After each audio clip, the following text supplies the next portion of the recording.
I'm Brian Van from SportBikeTracker.com, and today we are going to, and I know you're going to laugh at this because it seems simple, we're going to remove the kickstand from the project bike. Because remember, racetrack bike, no kickstand. Actually, it won't pass tech at a race meet with a kickstand, okay? We're going to remove that. And there's one really important step with that, and that is the kickstand safety switch, okay? When you do that, you have to basically jump the wires on the kickstand safety switch so the motorcycle will still start.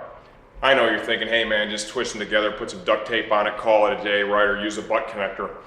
You know, that'll work really good for the first few months or maybe even the first season or so. But that connection is very important because remember, if that connection breaks, the motor stops. If you're in a really fast corner where you need to keep the bike balanced and stay on the throttle and that connection's hokey and the bike cuts in and out, you're gonna wad your shit up. I had a good friend that's happened to, right? It happened to him twice on the same bike before he figured out what it was because it was a brief interruption. After he corrected that connection, he didn't fall down on that motorcycle anymore. So that's the reason we're gonna take the time to do this video because I'm actually going to solder those wires and then put some shrink tubing over it so it is permanent. If whoever wins the bike wants the kickstand switch back on it, we can wire around it, not a big deal. When I come back, I'll have the lower fairing off and we're gonna begin taking the kickstand off. All right, we're gonna first loosen up the pivot bolt for the kickstand itself. There's a pretty healthy spring on the kickstand. Right, and because we need to leave part of this assembly on most bikes, I mean, I would just unbolt this thing, right, and you're just putting the whole kickstand in the garbage can. But on this bike, because of the shifter, I need that piece, okay? So I am going to go ahead and pull the springs just to make disassembly a little bit easier. There's different ways to do this, and we sell some spring tools. I'm going to use side cutters. Just gonna grab the end of the spring, like so, and there's the easy part. Okay, we've got the kickstand off the motorcycle, okay? And then you have your kickstand switch that's mounted to this little bracket right here. Okay, with the kickstand off, what I'm gonna do is, this is essentially, the connector is going to be under the tank. We are gonna go back under there for some other parts of this project. And what I want to do is I want to make sure that I've left myself plenty of wiring harness to splice this back together if the winner of the bike needs to use that. Okay, so what I'm going to do is I'm actually going to cut it right about here. This is a good spot where I can make a nice connection and put it all back together and make it look good again.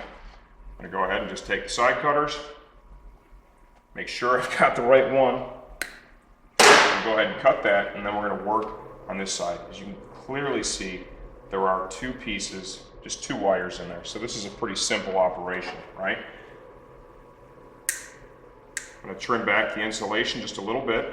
I need to be able to get to the wires so I can strip each wire. And then we're going to use solder to make the connection. All right, simple stuff. Got the wires stripped back just a little bit. I've got them twisted together nicely. Obviously, they're good and clean. I'm going to go ahead and get the soldering iron on there, get a little heat into them. And this is just really the right way to do this, you know, because like I described earlier in the video, man, I mean, this is a more important step than most people would imagine. So take a minute here, do it right, and have a good connection that you can count on for a long time to come. Because realistically, most of us with these bikes, we keep them for quite a long time. And you don't want something like this to jump up and bite you in the ass down the road. Next step, really simple here.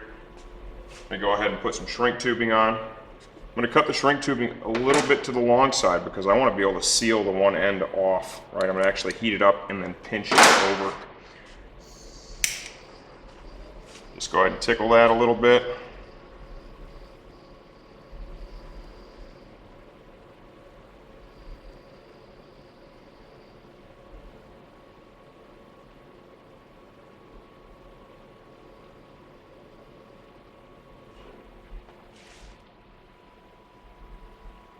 Now, like I said, as I move forward with this, okay, I have to get back under that gas tank, and then I'm gonna take the time and get this harness put away very nicely underneath the tank. So I've got a good, clean end result.